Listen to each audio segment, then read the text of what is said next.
తాకట్టులో ఉన్న బంగారాన్ని విడిపించి ఆ రోజున్న మార్కెట్ ధర కట్టి మిగిలిన డబ్బును మీకు అందిస్తుంది ఎస్వీఎస్ గోల్డ్. హిట్లర్ సినిమా ఒప్పుకునే ముందు చిరంజీవి గారు సక్సెస్ పరంగా కాస్త బ్రేక్ తీసుకున్నారు. అసలు ఎలా ఉండింది ఆయన ఆ సినిమాకు ఒప్పుకునే ముందు ఆయన మైండ్ సెట్ ఎలా ఉండింది? మీకు పెట్టిన కండిషన్స్ ఏంటి? ఏం మాట్లాడారు? అదే కండిషన్స్‌లో ఏం లేవు సార్. మోహన్ గారి దగ్గర ఆయన ఏం మాట్లాడుకున్నారో తెలీదు. మోహన్ గారు 'దేవి శ్రీదేవిలో' చిరంజీవి గారు సినిమా చూశారు. సార్ ఆ సినిమాకి నేను కూడా ఎళ్ళాను సినిమా చూసినప్పుడు.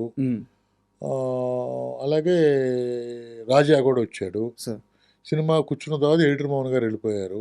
సినిమా చూశారు. అందరూ బాగుందనుకున్నారు.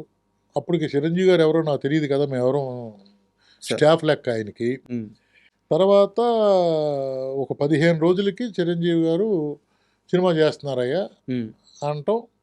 ఫస్ట్ చిరంజీవి గారి పరిచయం నాకు, అంటే చాలాసార్లు చూశాను, నమస్కారాలు పెట్టాను, నమస్కారం సార్ అన్న ఇవన్నీ జరిగిపోగా ఫస్ట్ టైం ఏంటంటే ఎడిటర్ మోహన్ గారు తీసుకొచ్చి నా కో డైరెక్టరు తను రాజా అని చెప్పి పలానా సినిమాలు చేశాడని చెప్పి పరిచయం చేసి ఆయన ఎయిర్పోర్ట్కి వెళ్తున్నారు. సార్ ఆ మోహన్ గారు కారులో వచ్చారు కదా, ఓకే మీ కారును ఫాలో అవ్వమనండి అని చెప్పి ఆయన మా మోహన్ గారు వెనకాల సీట్లో కూర్చొని ఫ్రంట్ సీట్లో నేను కూర్చొని ఎయిర్పోర్ట్ వరకు వెళ్ళాము. దట్ ఈజ్ మెమరీ అండి. ఫస్ట్ చిరంజీవి గారి ఇంటికి వెళ్ళటం ఒక మెమరీ.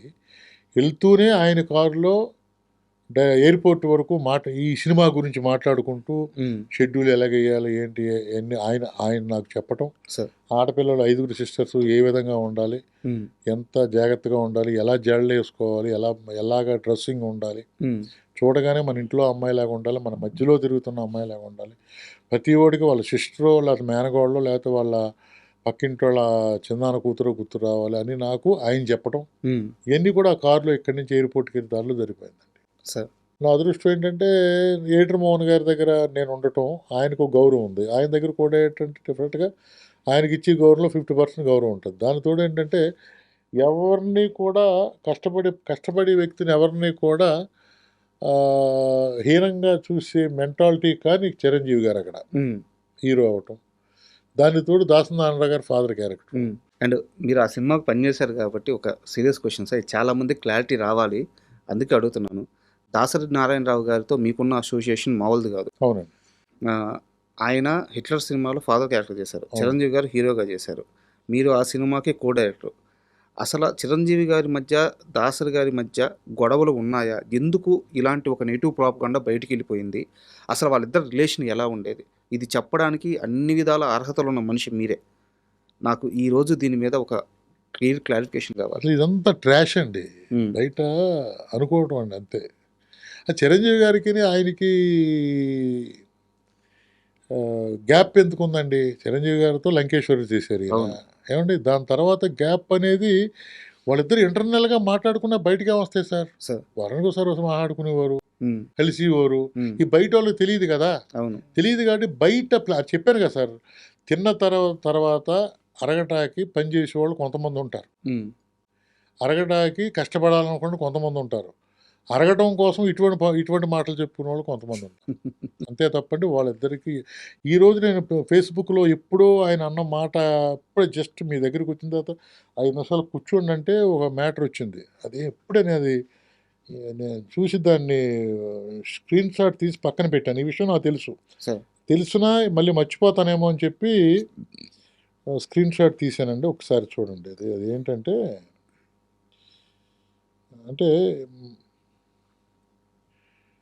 చిరంజీవి గారు హీరో మాత్రమే కాదు, ఆయన ఒక సినీ కార్మికుడు, కళా కార్మికుడు, కష్టజీవి.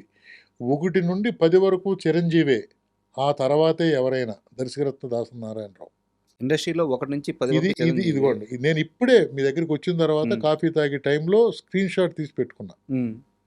ఎందుకంటే వీళ్ళిద్దరి మధ్యన గొడవ అంటే అసలు నమ్ముతారండి? అసలు ఒకసారి ఆలోచించండి.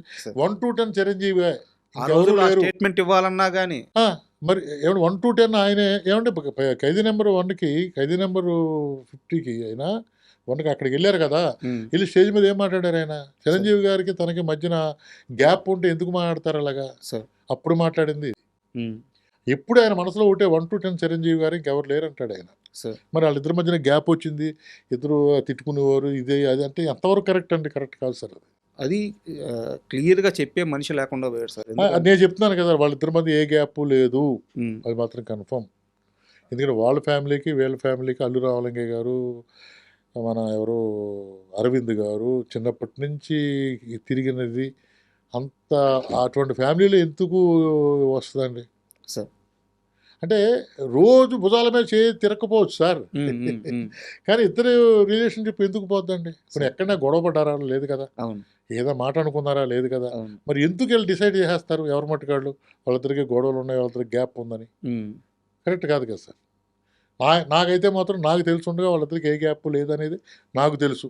సార్. ఎందుకంటే దాసనారాయణరావు గారు మినిస్టర్ అయిన కాడి నుంచి ఆయన పోయే వరకు ఆయన పక్కనే ఉన్నాను, హాస్పిటల్లో 80 రోజులు నేనే ఉన్నాను.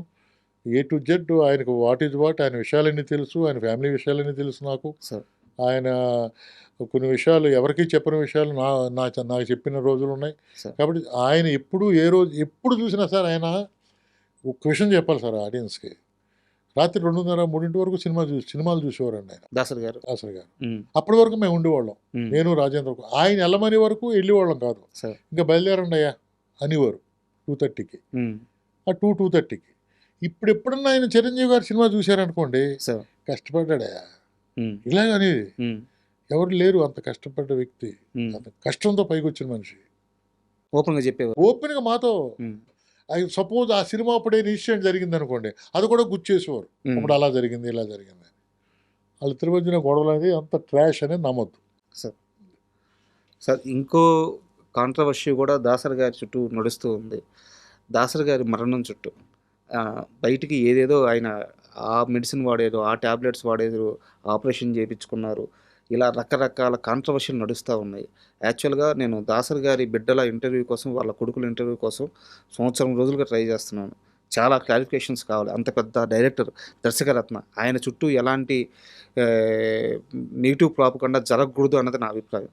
ఆయన మరణం మీద మాత్రం ఇప్పటికీ అది అలాగే ఉండిపోయింది. అసలు ఆయన మరణం వెనక ఏం జరిగింది? ఏం జరుగుతుంది అంత, అది కూడా చెప్తున్నాడు కదా సార్. ఇప్పుడు రకరకాలుగా మాట్లాడుతారు. ఆయన ఆపరేషన్ చేయించుకున్నారు, ఉమ్, అది వికటించింది, ఉమ్, పోయారు అంతే. దాంట్లో వెనకాల వాళ్ళు ఉన్నారు వీళ్ళు ఉన్నారు అనేది ఇదంతా ఉచ్చిదేనండి ఉమ్, ఇంతవరకు. దాంట్లో వేరే లేదు నాకు తెలుసున్నంత వరకు. కానీ నాకు తెలియదు ఏమైనా జరిగిందేమో. నీకు తెలియదు ఏముంది? మొత్తం ఇండస్ట్రీలో దాసరి గారి గురించి చెప్పాలి అంటే రాజా చెప్తాడు, రాజావనం రెడ్డి చెప్తాడు. ఎందుకంటే చివరి రోజుల్లో పక్కన ఉంది ఆయనే. అండ్ శివాజీ రాజా గారు వచ్చారు నా ఇంటర్వ్యూకి. శివాజీ రాజా గారు కూడా ఆ ఇంటర్వ్యూలో చెప్పారు, నేను వెళ్ళి లాస్ట్ రోజుల్లో అంటే సార్తో నాకు ముందుగా గ్యాప్ వచ్చింది, ఆయన చివరి రోజుల్లో ఆ గ్యాప్ పూడ్చుకున్నాను. అప్పుడు కూడా ఆ ఇంటర్వ్యూ అయిపోయినాక ఆ ప్రస్తావనలో కూడా మీ గురించి చెప్పారు ఓకే ఓకే శివాజీ రాజా గారు. సో ఆయన కొడుకు కంటే ఎక్కువగా పక్కనే ఉండేవాడిని సార్. సార్, అంటే ఆయన తెల్లవారుజామున 5 గంటలు లేపి, నిద్ర లేపి 5:30కు వాకింగ్ తీసుకెళ్ళాను 3 నెలలు అంటే ఆలోచించండి. సార్. అంటే ఆయన దగ్గరికి నేను 4:30కి వెళ్ళాలంటే నేను ఎన్ని గంటలు వేసి ఉంటాను. ఉమ్, అలాగా మా ఇద్దరి మధ్యన గురు శిష్యుడు ఆయన, నాకు గాడ్ ఫాదర్ తండ్రి అంతే. నా ఎందుకో మా ఇద్దరికి అలాగా ఆయన, నేను లేకపోతే ఆయన భోజనం లేని రోజున భోజనం లేకుండా, అంటే పిలిచి రాజా ఉన్నాడా భోజనానికి అని చెప్పి అడిగి భోజనం చేసేవాడు. ఉమ్, అందుకోసం అని చెప్పి నేను ఉండి భోజనం చేసి వెళ్ళేవాడిని. సార్. అలాగా మా ఇద్దరిది ఎందుకో భగవంతుడు ఏ రుణం ఆ రోజుల్లో నాకు ఆయన దగ్గర ఉండటం, నా ఇదంతా హ్యాపీ, ఆయనకి సేవ చేసుకోవటం భగవంతుడు నాకు ఇచ్చిన అదృష్టంగా. And for more videos, Please subscribe to iDream. Please subscribe to iDream. Please subscribe iDream. And please subscribe to iDream. For more videos, subscribe to iDream. please like, share and subscribe to the channel. Congratulations, iDream. Subscribe to iDream. Subscribe to iDream. So subscribe to iDream Media. iDream team అందరికి huge congratulations. Please subscribe iDream Media. Please subscribe to iDream. Subscribe iDream. Please subscribe to iDream. iDream అంటే నా కళల ఛానల్ను subscribe చేసుకున్న నోరు తిరుగుతలేదు, మీరైతే గంట గుర్తు కొట్టండి. For more such videos, please subscribe to iDream. Subscribe to iDream. Please subscribe to iDream. Please subscribe iDream Media. Please do subscribe to iDream. Please subscribe to iDream Media. For best entertainment and information, please subscribe iDream. And don't forget to subscribe to iDream.